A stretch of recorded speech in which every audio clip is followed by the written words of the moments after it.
if you're someone who's tried to stop drinking, maybe even just once or multiple times, it could be for a month, it could be for 6 weeks, 6 months, 2 weeks, and you keep struggling to stay consistent with it, and you keep falling off the wagon, so to speak, I guarantee that this plays a part into that. If you're not doing this, you definitely won't have a sustainable alcohol-free life. Just simply won't. So before I get into that, if you don't know who I am, I'm someone who suffered massively with drinking and drugs when I was younger. I got sober when I was 25. I'm now 32, coming up to 7 years of sobriety. I'm a musician. I'm in an industry where alcohol and drugs is very normal, but I think it's normal everywhere in the world these days. It doesn't matter whether you're a lawyer, you work in a supermarket, all you got to do is go to a pub in the UK at the weekend, and it's very normal now to get even drugs pushed on you, never mind alcohol. So, but basically, I tried over and over again to like cut back or do a month off, and it's just like, I felt like I was lacking something, you know? And so why don't I like this? And I do like, I think 4 weeks was the longest I ever did, and I do like dry January, or I never really bought into those. I do like my own one in May, and basically the tension would build because I was constantly waiting to have that drink, you know. I was just like, so do 1 week, 2 weeks, I'd be like, I just need a drink.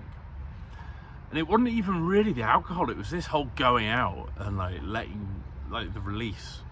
And it didn't have that anymore because I'd lost the alcohol, you know, and the alcohol was the crutch for so many things, and whether that was just confidence or social situations.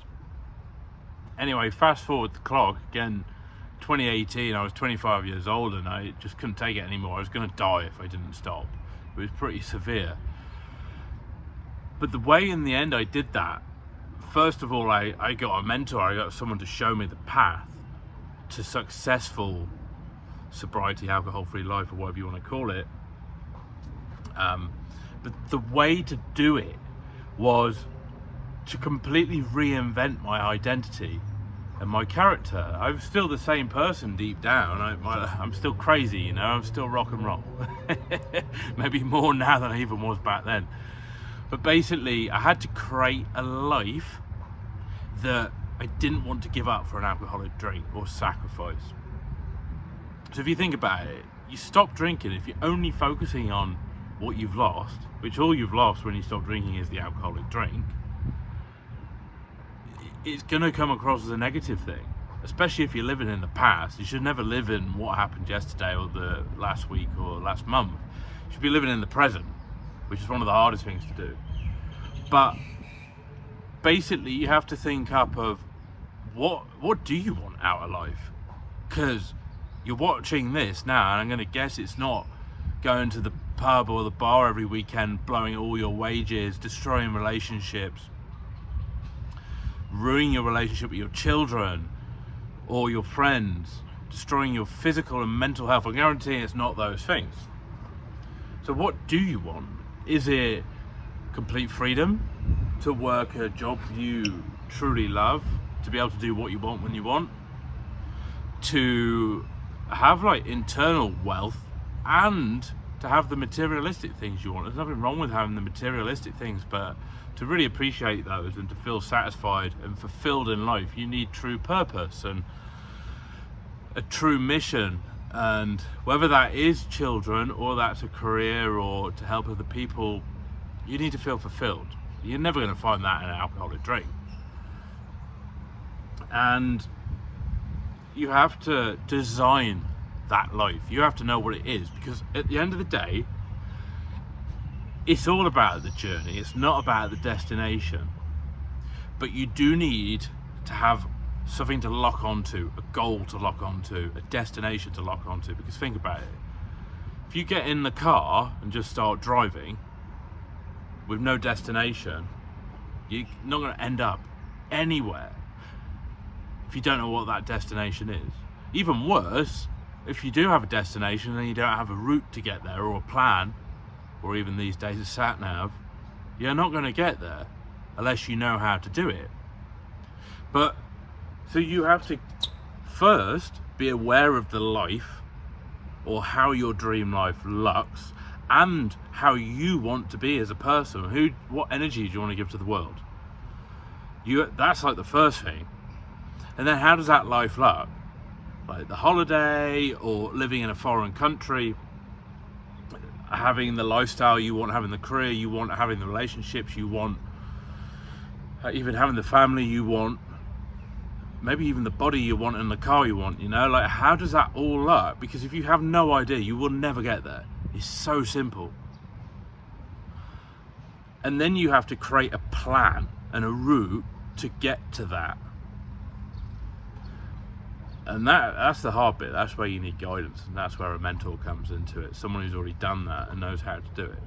But first of all, the work is that can you describe exactly what your dream life looks like? And you might be saying at this point, oh, the dream life is like having a couple of drinks. But I tell you what, if you've tried to moderate, it doesn't work, it will never work. I'm sorry to say that, but it just won't. It simply won't. And if you're surrounded by people without the life you want, that's not going to work either. You have to make some sacrifices. But if you simply remove alcohol and you keep doing the same things over and over and over again, the same things as you would when you were drinking, so that could be going to the pub and like hanging out with your mates who are doing drugs in the toilet, it's not going to make you feel good, is it? And eventually, if you're surrounded by people like, go on, just have one, have a key, just have one drink. We all know that wandering isn't wandering. You're going to slip back into that old way, and then eventually it's all going to go bang again, and it's not fulfilling. So what is the point? You may as well drink if you're going to do that. If you're going to remove alcohol, you may as well get something good out of it, and the way to do that is to create the life. Dream up the life. Start living that life.